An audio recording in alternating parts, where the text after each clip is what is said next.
Choisir tout, faire rimer ambition professionnelle et personnelle, prendre du temps pour soi, ne rien sacrifier. Bienvenue dans Les Équilibristes, le podcast qui invente de nouvelles façons d'intégrer toutes les facettes de la vie le plus harmonieusement et sereinement possible pour œuvrer à l'égalité femmes-hommes dans les entreprises, les organisations et la société plus largement. Pour traiter ces sujets millefeuilles, à la fois intimes, familiaux, sociaux, économiques, vous entendrez ici des conversations avec des femmes, des hommes, des couples, des experts qui choisissent tout et nous livrent ce que ça signifie pour eux et comment ils avancent. L'ambition de ce podcast, vous rassurer, vous faire réfléchir, rire et prendre du recul. Et surtout, vous mettre en action pour construire la recette qui vous convient. Je m'appelle Sandra Fiodo et je suis la fondatrice de Conscious Cultures, une société dont la mission est d'aider les entreprises à comprendre et prendre en compte qui sont leurs salariés, leurs besoins réels et aspirations pour concevoir les conditions qui leur permettront de fournir leur meilleur travail. Merci de votre écoute, je me réjouis de faire avancer ces sujets avec vous. Bonjour à toutes, bonjour à tous et bienvenue dans cet épisode, le premier d'une série spéciale Conscious Cultures. Conscious Cultures, c'est la société que j'ai créée pour accompagner les entreprises à comprendre et prendre en compte qui sont leurs salariés, leurs besoins réels et aspirations, et concevoir les conditions de travail qui leur permettront de fournir leur meilleur travail. J'ai eu envie de créer cette série spéciale d'interviews pour aller à la rencontre de celles et ceux qui créent des Conscious Cultures, et pardonnez l'anglicisme, qui par leur prise de conscience individuelle influent sur la culture de l'organisation dont ils font partie. Ma première invitée, c'est Stéphanie Nadeau, directrice des ressources humaines du Crédit Mutuel du Sud-Ouest. Stéphanie a été une des premières à faire confiance à Conscious Cultures avant même que l'entreprise s'appelle comme ça. Et quelle rencontre! Vous allez l'entendre dans l'épisode, j'ai beaucoup d'estime et d'admiration pour Stéphanie, son humanité, son empathie, son intégrité et sa rigueur aussi. Son vécu et ses valeurs, elle les porte et elle les incarne au service des autres. L'épisode s'appelle Première de cordée parce que c'est vraiment l'expression qui m'est venue en l'écoutant me raconter son parcours, sa place de première femme au sein de la hiérarchie puis du comité de direction de sa banque. Et surtout sa manière de tirer des leçons de son expérience et de faciliter les choses pour celles qui passeraient après elle. Avec Stéphanie, nous avons aussi beaucoup parlé de faire vivre ses convictions dans son travail, de trouver sa place dans sa singularité, de la force des actions individuelles pour faire avancer le collectif, et nous avons abordé la manière dont nous avons travaillé ensemble sur un audit de l'expérience collaborateur. Si vous aimez les équilibristes, vous pouvez soutenir son développement et aider d'autres à le découvrir en laissant une note et un commentaire sur votre plateforme d'écoute préférée. Vous pouvez aussi partager les épisodes qui vous plaisent particulièrement avec vos proches, vos collègues, vos amis. Chaque partage, chaque témoignage compte pour faire grandir ce podcast et ce projet. Un grand merci d'avance. Et maintenant, très bonne écoute. Bonjour Stéphanie. Bonjour Sandra. Je te remercie infiniment d'avoir accepté mon invitation et d'être ma première invitée dans cette série spéciale. Je suis vraiment honorée parce que on a un passé de travail ensemble et je suis contente qu'on puisse raconter ton histoire aujourd'hui. Je vais te laisser te présenter brièvement à nos auditeurs et auditrices avant de te poser ma première question. Oui, avec plaisir. Donc, je suis directrice des ressources humaines au Crédit Mutuel du Sud-Ouest, donc une banque coopérative. Nous sommes installés sur 3 départements, la Charente, la Dordogne et la Gironde. La première fois qu'on s'est rencontrés, Stéphanie, tu m'as dit quelque chose, je me souviens très bien de ce déjeuner. Tu m'avais dit « Je promeux jamais une femme de la même manière qu'un homme ». Et ça m'avait beaucoup interpellée. Je m'étais dit, dis donc, il doit y avoir une histoire ou toute une réflexion derrière cette affirmation. Et j'aimerais qu'on démarre par là. Qu'est-ce qui, dans ton histoire personnelle, t'a mené à dire ça et à cette prise de conscience-là? Alors, peut-être un rapide zoom arrière, si je peux dire ainsi, remonter peut-être à mon parcours, ce qui m'a construit. Alors moi, j'ai suivi un parcours universitaire en droit privé, spécialisation en sciences criminelles. Je m'intéressais davantage au comportement. Enfin, voilà, le comportemental de l'homme, c'est quelque chose qui m'animait. Et je voulais être négociateur. Alors là, autant te dire, très peu d'élus. Et il y a 25 ans, pas un job pour les filles. En clair, voilà. Alors, mes parents étaient dans le commerce et moi, j'ai grandi dans le milieu de l'automobile. Je bossais tous les étés d'ailleurs dans des concessions automobiles et un univers très masculin, mais dans lequel finalement j'avais trouvé ma place. Alors ayant eu cette expérience un peu dans le commerce, naturellement je me suis orientée. Je me suis dit voilà, tu as peut-être quelque chose à faire dans le milieu commercial et j'ai intégré une filiale de BNP Paribas spécialisée dans le crédit à la consommation. Et c'est à ce moment-là que les choses se précisent. Donc, j'arrive avec mes diplômes, hein, 5 années de droit. Alors, naturellement, on me propose d'intégrer la filière management. Et là, moi, je décline poliment la proposition. Poliment ou peut-être naïvement, pourquoi pas même dire bêtement. Et je demande un parcours d'intégration, formation. Pour moi, il est vraiment nécessaire d'appréhender vraiment le métier sur le terrain. Il faut vraiment que je suis pas compétente. En fait, je me dis à ce moment-là, Stéphanie, t'as pas les compétences. Et alors, voilà, le métier de premier niveau. Et puis, quelque part, si au fur et à mesure tu fais tes preuves, eh bien, on viendra naturellement te chercher. Mmh.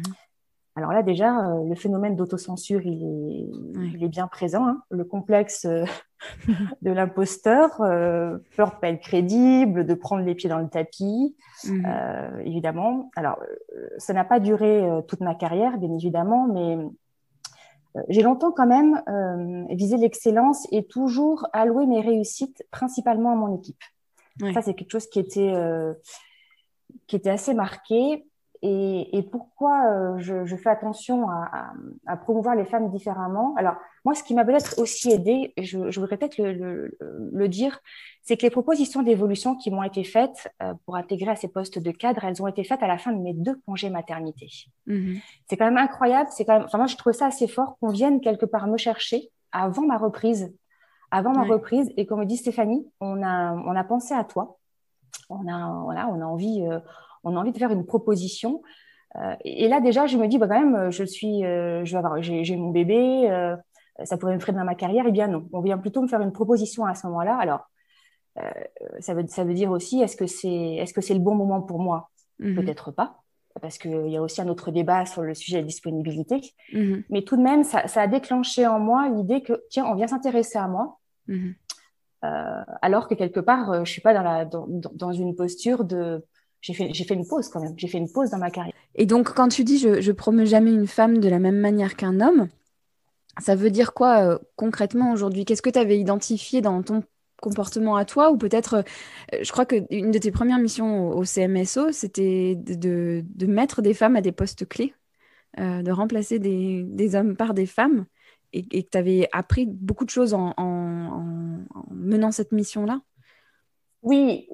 Enfin, on voit la réaction première des femmes, et c'est ce que je voulais faire passer comme message, c'est que on a cette notion de ne pas être légitime, quand une proposition arrive, et de se dire, non, je n'ai pas toutes les capacités, je n'ai pas toutes les compétences, et de ne pas avoir, finalement, je pense que ce qui est le plus difficile, d'accepter la place centrale, même si elle est inconfortable, difficulté à accepter cette place centrale. Voilà, cette place centrale, et parce que dans les organisations dans lesquelles j'ai évolué jusqu'à présent, quand on regarde les organigrammes, principalement dirigés par des hommes. Donc, il y a quand même on a devant nous une photographie d'une entreprise qui, en tout cas à son sommet, n'a pas une mixité affirmée. Oui, c'est ça. C'est ça. Et comment toi, tu as eu envie d'y aller, finalement? J'ai eu envie d'y aller en me disant, j'ai l'envie d'être... de franchir une étape, de se dire, il y a quelque chose, pas de voler de mes propres ailes, mais envie de prouver à moi-même. Ouais, je pense que c'est peut-être ça, envie de me prouver à moi-même que j'étais capable de le faire. Et j'ai bien observé quand même pendant toute cette phase d'apprentissage où je demande à faire mes classes, que bien souvent, j'occupe le poste de la bonne seconde, quoi. Tu vois, comme on dit souvent, tu es dans la roue de quelqu'un et tu sers bien sur les intérêts d'entreprise, et ça, ça ne fait aucun doute pour moi, mais tu te dis, tiens, si j'étais à sa place, je ferais peut-être les choses aussi différemment. Donc, au bout d'un moment, plutôt que de les rêver, il faut prendre les choses en main, et il faut agir. Je pense que c'est ça, là, c'est le fait d'être en mouvement, de se dépasser et d'agir. C'est à ce moment-là, je pense qu'on devient soi-même, et on ne se pose même plus la notion de la confiance. Ouais. D'ailleurs, c'est valable au travail comme dans la vie de tous les jours. Oui, c'est vrai. Et cette notion de confiance, elle est au cœur de ce que tu me partageais sur ta manière aujourd'hui de promouvoir les femmes et de créer une sorte de confiance entre vous et d'elle en elle-même, en fait, en quelque sorte. Comment tu t'y prends pour faire ça? moi, déjà, enfin, déjà, je leur dis souvent, moi, de rester comme elles sont. Voilà, on reste comme, enfin, je vais même dire, restons nous-mêmes, et peut-être davantage se faire connaître. Ça, le fait une femme ne réseaute pas, c'est pas instinctif d'aller réseauter. Et alors, je pense que si on n'a pas cette appétence pour le réseautage, on peut tout de même se faire connaître à l'interne au travers d'initiatives transverses, d'initiatives qui permettent de mettre en valeur un talent, peut-être une qualité qu'on n'a pas l'occasion de pouvoir exprimer dans l'exercice de son quotidien, dans l'exercice de son métier. Et à ce moment-là, d'être identifié, repéré et de dire, tiens, cette personne, elle a quelque chose qui est différent et tiens, je ne l'avais pas vu auparavant parce qu'elle travaille dans l'ombre ou parce que elle-même n'avait pas spécialement envie de sortir peut-être de cette routine dans laquelle elle s'était installée. Et je pense pas que c'est une notion, j'ai du mal à parler de cette notion de sortir de sa zone de confort. Enfin, je sais qu'aujourd'hui on l'emploie beaucoup, mais moi j'ai plutôt tendance à dire quand il y a de l'inconfort, créons du confort. Ouais, je suis d'accord avec toi. Oui, alors bien sûr mais je pense qu'on n'a pas besoin de ça pour se challenger. Oui, on a la vie, hein, la vie de par toutes les échéances par lesquelles nous passons, je pense qu'elle est riche d'enseignements à ce niveau-là. La crise qu'on traverse aujourd'hui, mais donc de mettre la barre moins haut pour nourrir finalement l'estime de soi. Nourrir ses propres besoins. J'ai envie de ce job. Je pourrais exprimer, moi par exemple, je me suis dit, j'ai envie de ce job. Je pourrais exprimer toute ma créativité. J'observe telle ou telle cette personne, mais moi, si j'étais à sa place, je ferais différemment. Ben, voilà, donc tu as la possibilité de prendre les commandes, mais vas-y et accepte de le faire et surtout sois fier de ce que tu fais. C'est à ce moment-là et puis on fait des rencontres aussi. Ça a été le cas, notre rencontre, Sandra, moi j'en garde. Voilà, c'est un moment, incroyable. Et là, tu te dis, toutes ces rencontres que l'on peut faire au cours de cette carrière professionnelle, je pense pas qu'il y ait de hasard. De par les sujets que l'on aborde, la manière dont on traite, qu'on aborde tel ou tel sujet, dont on se projette avec tel ou tel projet. Ces rencontres, elles arrivent parce que finalement, on les a mis involontairement sur notre route ou inconsciemment sur notre route et on s'est intéressé à ces sujets peut-être qu'on ne voyait pas jusqu'à présent. On a l'impression aujourd'hui qu'il y a plus, je veux dire, il y a plus de cancer qu'auparavant. Non, c'est peut-être parce qu'on porte plus notre attention sur ces sujets et qu'auparavant, c'était plus tabou. Mais voilà, on a l'impression qu'il y a plus non, je pense pas. Je crois que ça reste quand même quelque chose d'une force intérieure, hein, sans faire de la psychologie de bas étage, mais je crois que ça c'est quand même quelque chose que l'on vit, que l'on vit au plus profond de soi, quoi. Ouais. Et tu m'as partagé aussi à quel point, ça rejoint des choses que tu as déjà un peu partagées, mais tu avais souvent été la première, en fait, la première femme à arriver dans des équipes, dans des équipes de direction, etc.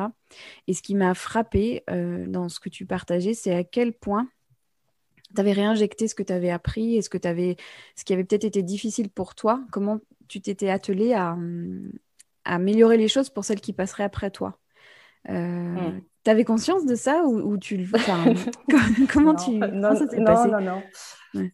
Non, mais effectivement, dans mon parcours professionnel, j'ai bien souvent été la première femme à être promue à des postes à responsabilité qui avaient été exercés uniquement par des hommes auparavant. D'ailleurs, aujourd'hui, je suis la seule femme au comité de direction de mon entreprise. Et comme je te le disais tout à l'heure, je visualise encore les organigrammes voilà, où il n'y a pas de femmes dans les instances dirigeantes, ou en tout cas très peu, et même au niveau des strates intermédiaires, ça questionne quand on fait cette proposition, toi, pour la première fois. Alors, ça, c'était valable aussi dans mon parcours précédent. Tu te dis, pourquoi moi? Est-ce que je ressemble à quand tu vois l'organigramme, tu dis est-ce que je ressemble à un homme? Est-ce que je dois remettre en question ma féminité si jamais je prends ce poste? Est-ce que finalement c'est dans ma façon de fonctionner au quotidien qui sont peut-être des codes masculins? Alors d'abord, je ne sais pas si c'est des codes masculins. Voilà, tu te dis est-ce qu'il y a des codes masculins, des codes féminins? Est-ce que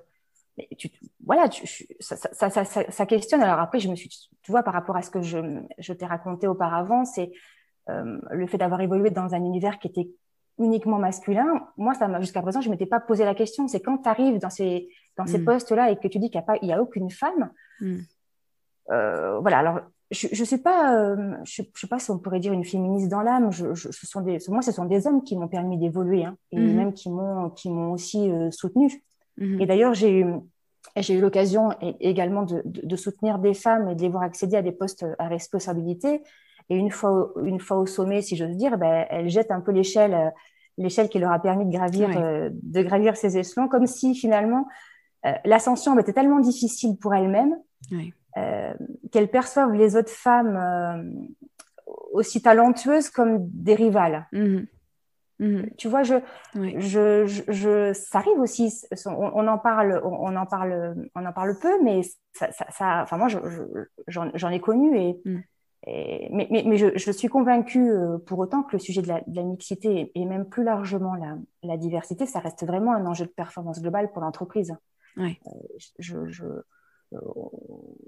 Les entreprises doivent ressembler quelque part, nous, on doit ressembler à nos clients pour mieux les comprendre et mieux les servir. Donc, il faut vraiment qu'on ait une diversité qui s'exprime. Et il est nécessaire, je pense, d'agir sur les process, mais également sur les mentalités.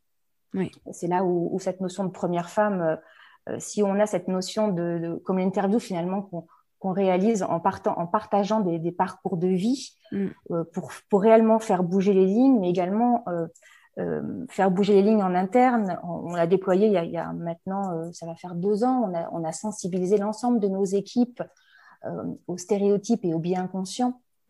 Et on voit que ça prend du temps. Agir sur la culture d'entreprise, il faut embarquer les hommes, il faut embarquer les femmes et au plus haut niveau de la hiérarchie, mais ces prises de conscience, elles existent. Voilà, elles existent et il n'y a pas que des communautés qui peuvent faire bouger les lignes. Je pense que c'est l'affaire de nous tous au quotidien. Oui, à titre individuel aussi, tu veux dire? Oui, complètement. Oui, complètement. Je crois beaucoup, tu sais, aux interactions à titre individuel, au niveau d'un groupe. Et bien sûr, au niveau de l'entreprise, mais il y a une espèce de va-et-vient un peu permanent. Il n'y a pas de responsabilité qui soit totalement tranchée. Oui. Et en plus, je suis tout à fait d'accord avec ce que tu dis. Et je crois beaucoup aussi au pouvoir de ce qu'on appelle un peu basiquement des rôles modèles, mais en fait, surtout ce que ça autorise chez les autres. Tu vois, quand tu me dis que il y a des jeunes femmes qui viennent te voir en disant quand on voit votre parcours, ça fait rêver.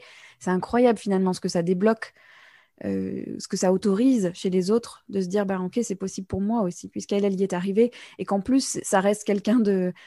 tu vois, tu n'incarnes pas justement cette femme qui savonne la planche aux autres qui arrivent derrière. Donc c'est possible non seulement de réussir, de gravir les échelons, d'avoir des postes à responsabilité avec une certaine forme de pouvoir, tout en restant soi-même, en fait, et tout en restant celle qu'on a envie d'être.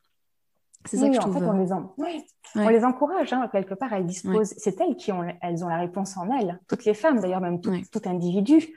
Tout individu a les clés, a ses propres clés, mais ce sont des clés pour avancer. Ensuite, on leur a peut-être pas permis de savoir, peut-être dans ce trousseau, il y a peut-être pas assez de clés ou trop de clés, et par moment, on ne sait pas laquelle peut ouvrir la porte.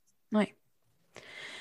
On a eu l'occasion d'échanger un petit peu ensemble sur le sujet. Tu sais que dans les équilibristes, on traite de l'intégration du pro et du perso, et on a eu l'occasion d'échanger sur le sujet de la tribune que j'avais écrite pour Welcome to the Jungle, et où on parlait au-delà du pro et du perso, mais plutôt de l'intime versus le public, c'est-à-dire de partager dans un environnement professionnel un certain nombre d'éléments perso de sa vie, parce que ça a un intérêt de les partager dans l'entreprise, parce que y a des moments de vie où on a besoin de certaines adaptations, certains ajustements. Est-ce que c'est un sujet qui te parle? Est-ce qu'il y a eu des événements, toi, où tu as été amené à partager des choses un peu plus personnelles dans un contexte professionnel? C'est davantage une expérience difficile que j'ai vécue qui a modifié mon approche de ma vie professionnelle, en fait. Plutôt fait une belle carrière, comme on dit, comme on dit souvent. Mais cette carrière, elle parle avant tout, moi je pense, de ma ténacité, des cailloux dans les chaussures finalement que j'ai dû supporter. Mais elle raconte également ce que je dois aux autres. Les pierres finalement qu'on m'a aidé à déplacer ou à porter. Mais un jour, je me suis prise un mur de plein fouet. Alors, je sais pas si je dois dire ma carrière a rencontré ma vulnérabilité. Je sais que c'est un mot galvaudé à aujourd'hui, mais en tout cas, je ne pense pas que ces deux-là elles se soient rencontrées par hasard. C'est la maladie, en fait, qui m'a présenté ma vulnérabilité. Et à ce moment-là, il y a une espèce d'état de tristesse profonde, une impression de vide. Il y a eu un avant, je sais que ce qui va suivre ne sera plus jamais comme avant, mais même l'après, je sais qu'il va falloir le vivre dans le présent. Ça m'a fait penser même au moment où je suis arrivée devant le Grand Canyon et j'ai eu le sentiment d'être si petite par rapport à ce que j'avais devant moi et d'être complètement insignifiante ou même de passage. Donc voilà ce que j'ai ressenti avec des questionnements en plus. Stéphanie, je me suis dit, je suis qui? Je suis qui en fait? Je vais où? Qu'est-ce qui a du sens pour moi? Qu'est-ce que j'aime? Qu'est-ce que j'aime réellement? Qu'est-ce qui me fait plaisir? Et quelque chose qui était très fort pour moi, mais à quoi est-ce que j'ai envie de consacrer le reste de ma vie? Ça peut paraître... alors, j'en parle avec une certaine... pas facilité, mais en tout cas, je mets des mots, mais j'ai mis du temps à accepter cet état-là, parce que j'étais quelqu'un qui était plutôt surinvesti, d'où le surinvestissement qui amène aussi cet état. Mais je pense qu'une fois que j'ai accepté et j'ai eu la lucidité ou la clairvoyance, il y a eu plus de justesse dans ma façon d'appréhender. Et c'est peut-être là où je voudrais... il y a une phrase d'André Agassi qui avait résonné et qui m'a beaucoup éclairée. Et elle dit la chose suivante, c'est la seule perfection qu'il y a, la perfection d'aider les autres. Et cette phrase, elle a été éclairante parce qu'elle touchait, moi, à une valeur importante à mes yeux.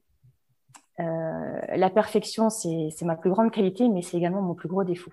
Et je dis souvent aux équipes, et je me vois encore le dire, même à la maison, à mes enfants, tant qu'on n'a pas sifflé la fin du match, on peut encore jouer. Oui. Et alors, ce qui est important dans cette phrase, c'est pas tant peut-être moins la quête de perfectionnisme, mais l'élan, l'état d'esprit, la volonté d'aider chacun à se réaliser. Cet objectif, en fait, je me suis aperçue que j'avais envie de le placer au centre de l'entreprise, que je courais après pendant des années et que le mettre au cœur de toute relation, c'est là quelle était réellement mon envie. Oui. Et peu importe si mon métier, j'allais pas l'exercer comme ceux qui l'avaient fait auparavant, et peu importe ce qu'on allait penser ou dire de moi, je sais au plus profond de moi, et ça vient aussi de mon éducation, parce que j'ai vu mes parents travailler dans des associations alors qu'ils avaient des journées très remplies, mais donner d'eux-mêmes pour les autres, et je pense que j'ai été nourrie aussi à ça, et je l'exprimais pas suffisamment. Donc, voilà, je crois qu'il y a 1000 façons d'aider chacun à se réaliser, mais je pense que ça, c'est au cœur de ce que je suis. Et ce qui est incroyable, je pense que ce qui est plus fou, c'est que ça a été écrit ainsi dans notre raison d'être. Dans notre raison d'être qui a été écrite par les équipes, il y a une phrase qui dit, et ça s'adresse davantage à des clients, mais il y a marqué « aider chacun à se réaliser ». Et quand je l'ai vu, je me suis dit, mais c'est quand même incroyable.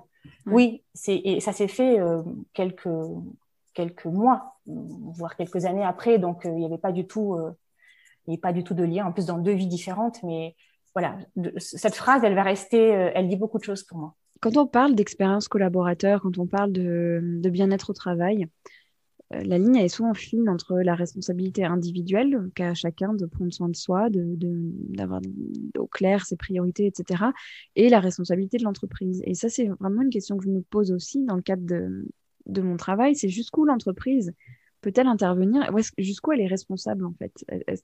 Qu'est-ce que ça t'évoque, ça?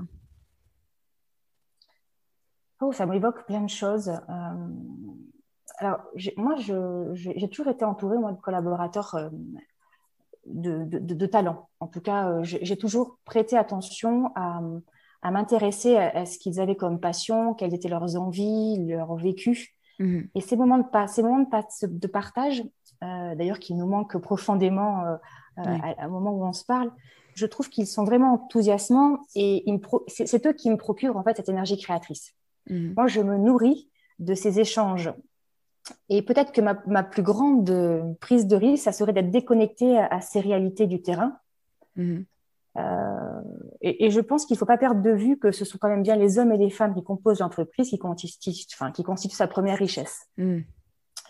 Donc, moi, j'aspire vraiment à nouer ces relations profitables dans le temps et de prendre soin de cette richesse parce que je pense que l'épanouissement des salariés doit être au cœur de la stratégie de l'entreprise. On le dit, mais il faut vraiment le mettre en œuvre parce que ça, je trouve que c'est... On entend beaucoup parler de bien-être et d'épanouissement, mais ensuite, il faut agir. Donc, l'entreprise a une responsabilité. Pour répondre à ta question, oui. Par contre, jusqu'où nous sommes responsables du bien-être des salariés, je pense qu'individuellement, on en revient avec la notion dont on parlait tout à l'heure de responsabilité individuelle. Je pense qu'on ne peut pas tout attendre de l'entreprise. Nous sommes individuellement, je pense, responsables de notre bien-être et si d'autres ont pris le pouvoir ou si on leur a laissé ou autorisé la possibilité peut-être de le prendre, eh bien, il nous appartient à nous d'agir ou en tout cas d'avoir une action sur notre posture intérieure. Voilà, je pense on a la possibilité, alors par des choses très simples, parce que je ne veux pas un peu rentrer dans des choses très, je sais pas moi, conceptuelles ou philosophiques, mais s'autoriser des moments de respiration, prendre un temps, je sais pas, en fin de journée pour répéter par exemple des moments de positivité. Ça, c'est quelque chose qui est très fort, se les répéter pour se les ancrer. S'accorder du temps dans la semaine pour accomplir, je sais pas moi, une action qu'on a plaisir à faire, je sais pas, un projet professionnel, associatif, la pratique d'un sport, une méditation guidée, que sais-je. Je crois qu'il faut vivre.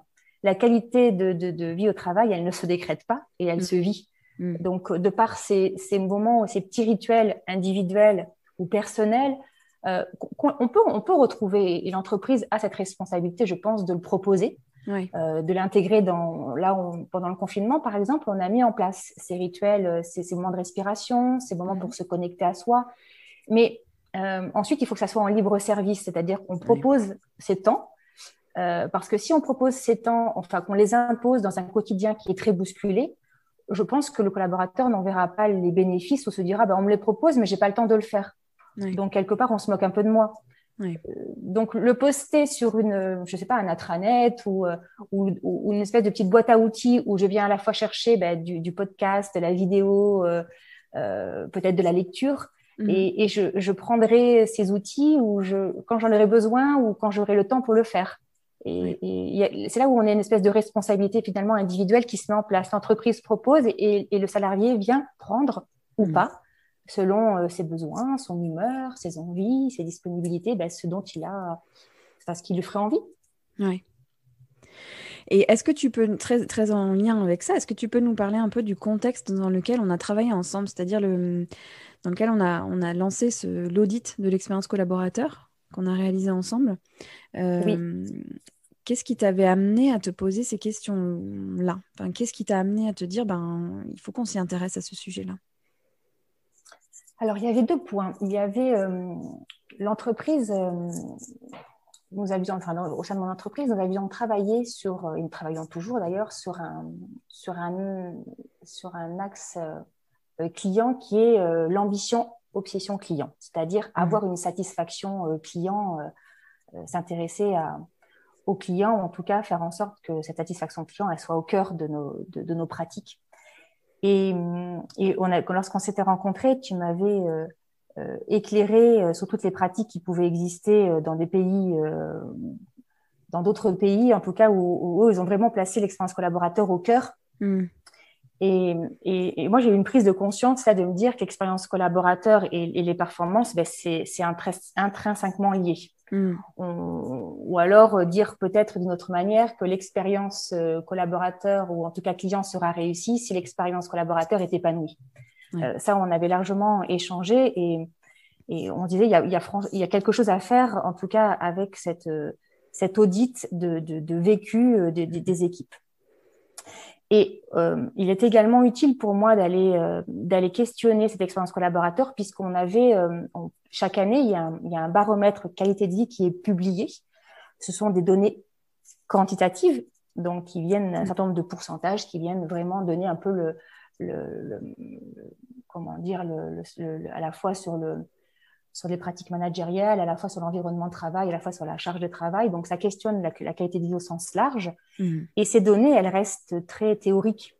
Et on avait besoin de les faire parler. Donc, nous sommes allés à la rencontre, je suis allée à la rencontre finalement accompagnée d'une de mes deux collaboratrices de 150 salariés de nos agences, les salariés bien sûr qui étaient volontaires, et on leur a questionné sur l'expérience qu'ils vivaient dans leur quotidien.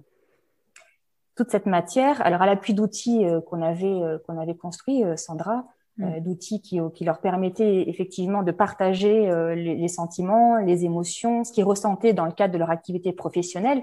C'est quelque chose qui n'était pas commun. D'aller questionner son vécu, qui ont fait beaucoup appel aux émotions, ça c'est quelque chose qui n'existait pas, et surtout ça pouvait éclairer, donc ça apportait la partie qualitative de ces données quantitatives. C'était essentiel pour nous de les illustrer, d'illustrer concrètement ce que ça voulait dire, ces données-là. Et cette enquête qui a été conduite quand même dans un délai très court, d'1 mois, puisqu'on avait vraiment pour ambition que cette enquête, les résultats de cette enquête puissent permettre d'identifier un certain nombre d'actions et des actions, de les inscrire dans notre plan à moyen terme. Donc, on a fait ça dans un délai très court, confier ces outils aux collaborateurs. Et là, il y a eu quand même quelque chose d'assez magique, c'est que les collaborateurs, avec beaucoup de responsabilité et d'autonomie, ils se sont emparés de ces outils. Ils ont défini des pistes de solutions par rapport à la problématique qui était la leur. C'est comment je peux libérer du temps commercial et relationnel pour faire en sorte finalement qu'il soit aussi utile pour le client d'utiliser le service que pour moi de le mettre en œuvre en tant que salarié. Et ils ont donc challengé, revisité leur quotidien, fait émerger un certain nombre de difficultés, mais également trouvé des pistes de solutions. Donc là aussi, il y a eu une prise de hauteur qui a été assez intéressante.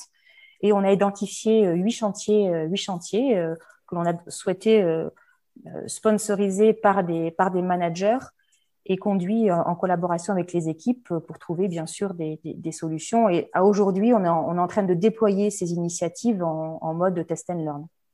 Oui. Ouais, et je me souviens à quel point les collaborateurs qui avaient participé étaient embarqués en fait dans le projet, comme ils se le sont appropriés, comme tu le disais, et finalement comme les solutions ont émergé très spontanément et très naturellement, de manière assez évidente, de leur partage et de leur prise de recul, de leur prise de hauteur sur ces sujets-là. C'était fou comme les pistes de solutions se dégageaient pratiquement d'elles-mêmes en fait. Et moi, j'ai été aussi agréablement surprise et je leur remercie pour ça, c'est de la confiance qu'ils m'ont accordée. Ouais. La directrice des ressources humaines qui vient sur le terrain, questionner avec des outils dont ils n'ont jamais entendu parler auparavant, très ouverts, qui va questionner des émotions, on pourrait se dire, mais qu'est-ce qui lui prend ? Enfin, ce matin, j'ai eu un accueil extrêmement joué, ou en tout cas, on parlait avec transparence. On faisait un diagnostic. Par rapport à ce diagnostic, alors je me suis engagée, et ça c'est très important, à leur faire un retour. Donc il y a eu un retour de tout ce qui avait été, tout ce qu'on avait diagnostiqué, nous leur avons présenté, et ensuite nous nous sommes engagés sur quoi nous pouvions agir. Il y a d'autres sujets sur lesquels nous n'avions pas la main. Nous les avons adressés, bien sûr, aux structures qui pouvaient, ou en tout cas aux directions qui pouvaient apporter une réponse. Mais ça, c'est aussi important de dire on ne pourra pas tout solutionner, pas faire croire qu'on pourra tout solutionner et que ça prendra aussi un petit peu de temps. Parce que lorsque l'on touche aux organisations, et bien évidemment, lorsqu'on fait pivoter ou qu'on transforme l'organisation, ça prend aussi un petit peu de temps.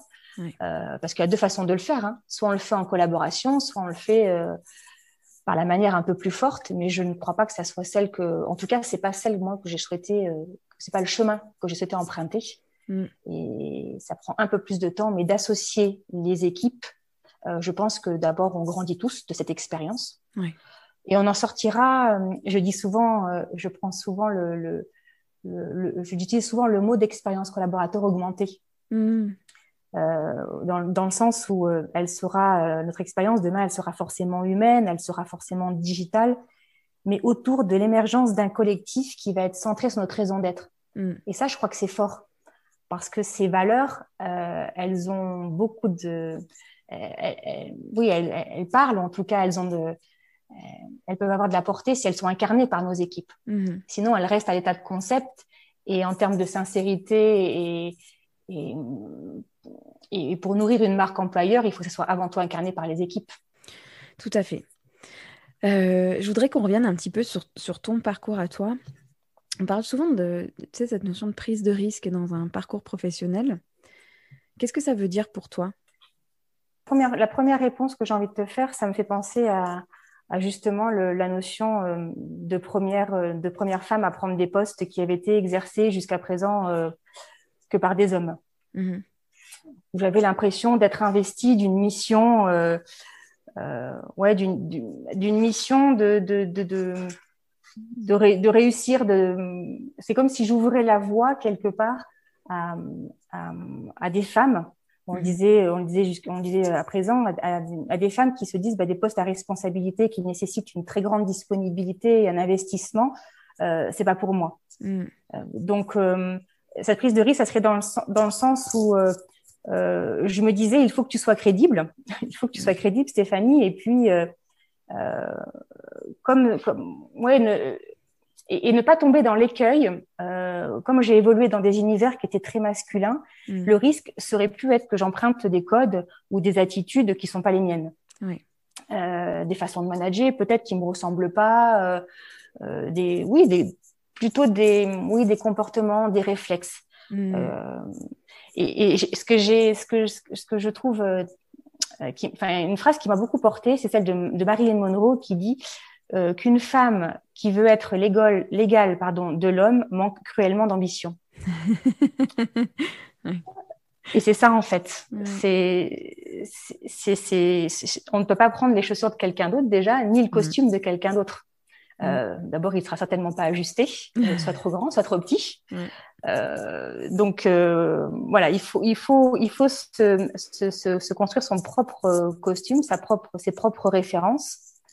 Et avec l'expérience, moi, je me suis aperçue que je donnais le meilleur de moi-même quand j'étais. Alors, j'aime pas forcément le truc aligné avec qui je suis, mais ma singularité, ce que j'ai observé quand même dans le monde dans lequel j'évoluais, que je n'avais pas forcément la même façon de penser ou la même façon de voir je pouvais penser différemment, je pouvais agir différemment. Au départ, je me disais, mais Stéphanie, c'est peut-être toi qui a peut-être pas vu le problème par le bon bout, ou peut-être que tu as une vision trop étriquée. Et j'ai eu la chance d'être accompagnée aussi, d'être coachée il y a à peu près 2-3 ans. Et ça m'a beaucoup aidée à capitaliser sur cette singularité. La coach m'a dit à ce moment-là, Stéphanie, c'est comme quand tu vas chez les médecins et qui te diagnostiquent quelque chose d'à peu près bénin, mais qui te dit, il faudra que vous preniez tel ou tel médicament et ça va aller. Et là, la coach, elle me dit, Stéphanie, en fait, c'est formidable ce qui vous arrive. Vous êtes un zèbre. Et alors, vous êtes un zèbre, autant te dire qu'au départ, alors j'apprécie beaucoup, j'adore le zèbre avec justement ce magnifique costume rayé. Mais voilà, et là, je comprends quelque part ce que c'est que d'avoir peut-être un parcours atypique, d'être atypique, mais en tout cas, c'est pas grave de ne pas se fondre dans le moule. Au contraire, c'est peut-être une chance d'avoir une simplicité différente, d'avoir une humilité finalement qui nous fait grandir et d'être aligné par rapport à ses propres convictions, de pouvoir agir avec ses propres convictions. C'est juste, d'abord, c'est très précieux et c'est gratifiant. Ouais. Ouais, ce qui me vient quand je t'écoute parler, c'est si on veut éviter effectivement ce terme d'aligné et tout ça qui est lui aussi galvaudé, mais c'est d'aller vers sa raison d'être. Et tu en as parlé pour l'entreprise et ça résonne avec ton propre parcours, mais c'est se l'autoriser. C'est ça. C'est le mot juste. Je crois que c'est ça, oui. Et tu sais, je crois que c'est l'ikigai, quand tu regardes l'ikigai, japonais, là, ça, c'est assez révélateur aussi de pouvoir se positionner, quand on fait l'exercice et qu'on positionne finalement ses priorités quelque part, on se rend compte que est-ce que j'ai vraiment envie de ça? Est-ce que j'ai vraiment envie de ça? Est-ce que je peux m'autoriser autre chose? Ben oui, en fait, oui, on peut s'autoriser. Moi, j'ai appris à mieux me connaître et à me dire que quand je suis en mouvement, quand je me dépasse, mais pas me surdépasser, c'est peut-être la différence aussi, me dépasser, mais avoir des limites dans ce dépassement, ne pas être surinvesti. Mais quand je suis dans l'action, et c'est là où je suis, c'est là où je m'éclate, c'est là où j'ai l'impression d'être vivante, ma créativité, elle est décuplée. Et plus la feuille est blanche quelque part, ou quand les problèmes se présentent finalement, plus ça devient une évidence pour moi de continuer à avancer. C'est complètement faux de dire ça dans la période que l'on traverse, mais ça m'a créé cette forme d'adaptabilité, de résilience, je sais pas comment on pourrait l'appeler, mais ouais, je crois que je n'ai jamais, toutes ces difficultés finalement que j'ai traversées, elles m'ont porté et elles me portent encore, mais je ne regarde pas dans le rétroviseur. J'essaie de davantage me focaliser sur sur ce moment présent qui n'a pas été simple pour moi, parce que je suis tellement créative que j'ai l'impression qu'il y a toujours besoin de réinventer son quotidien. Donc je me freine. Je me freine en me disant savoure là, c'est magnifique ce que tu as autour de toi, et ce que tu vis. Parce que je pense que ce qui est plus précieux, c'est ce qu'on devient plutôt que finalement ce que l'on a été voilà. Mais voilà, ce que tu vis là maintenant, au moment où on se parle, savoure, profite. Ouais. Tu viens d'en parler un petit peu, mais moi j'adore les questions. Je crois beaucoup au pouvoir des questions qui font avancer et des questions qu'on garde dans sa tête, qu'on se repose régulièrement. Pour clôturer notre conversation, est-ce que tu aurais une question utile à nous partager, Stéphanie? Une question utile. Il y en a beaucoup, tout ce qu'on vient de se dire, pas mal de questions. Peut-être se dire que est-ce que la clé du succès, ce n'est pas finalement de faire un pas à la fois dans le moment présent. La politique des petits pas et en étant connecté dans ce moment présent. Bien sûr, on fait fi du contexte. Hein. Je ne vais pas dire que on est dans une vie en dehors de cette crise, de cette pandémie, hein, qui est vraiment inédite et qui forcément nous bouleverse à plusieurs titres. Mais voilà, je crois que cette notion j'ai plusieurs questions. Alors, il faudrait que je m'arrête parce que je suis capable d'en poser finalement une question, on amène une autre. Mais non, moi, je me dis que ce qui est le plus important, c'est peut-être de se questionner sur ce que l'on devient plutôt que ce que j'ai dit tout à l'heure. Ça aussi, c'est quelque chose qui m'anime beaucoup. Le chemin, regarder le chemin parcourir, mais ce chemin, c'est pas pour avoir des regrets sur ce qu'on a fait de bien ou de pas bien et qu'on fera mieux la prochaine fois. C'est parce que ça nous a construit. On sait bien que notre histoire, notre éducation, notre enfance, notre parcours professionnel, de vie, tout ça, c'est ce qui fait que je suis Stéphanie, que tu es Sandra. Et ça c'est ce qui nous rend uniques. Et dans l'entreprise, on va davantage chercher ces notions de savoir-être qui deviennent de plus en plus, qui prennent de plus en plus de place, au-delà de ces compétences techniques. Et ce qui veut dire quelque part qu'on autorise aussi une place plus grande, ou on fait une place plus grande aux émotions dans l'entreprise. Par rapport à toutes les expériences, quand on parle d'expérience collaborateur, c'est là où on laisse place, on autorise l'expression des émotions. En tout cas, on va questionner les émotions et on autorise à ce que les collaborateurs se les expriment. Des émotions de joie, mais comme des émotions beaucoup plus difficiles. Mais ça, c'est quelque chose de nouveau, je pense. C'est quelque chose de nouveau et j'espère très sincèrement que la valeur de l'humain, on l'a toujours dit, au cœur de l'entreprise, bien évidemment, mais je crois que c'est pas une question de génération en tout cas. Cette quête de sens dont tout le monde parle, je crois qu'on va vivre une nouvelle ère et on va devoir co-construire un nouveau paradigme, hein, une entreprise à la fois hybride, hein, sur ce télétravail, cette partie de ce travail au sein de l'entreprise. Tout ça, c'est à réinventer et ça me questionne. Donc, le pouvoir des questions, il est nécessaire et utile. Oui. Écoute, merci, un très grand merci pour ton partage. C'était comme à chaque fois très riche d'échanger avec toi. Merci d'avoir offert ça aux auditeurs et aux auditrices. Merci beaucoup Sandra pour cette invitation. C'était un moment très agréable. Un très chaleureux merci à Stéphanie pour son partage et merci à vous de nous avoir écoutés. Pour en savoir plus sur le podcast, rendez-vous sur www.leséquilibristes.com. Vous pourrez aussi vous y inscrire à un numéro d'équilibriste, la lettre que j'envoie chaque mercredi. Je vous donne rendez-vous dans 2 semaines pour un prochain épisode. D'ici là, prenez bien soin de vous. Merci d'être là et à très bientôt.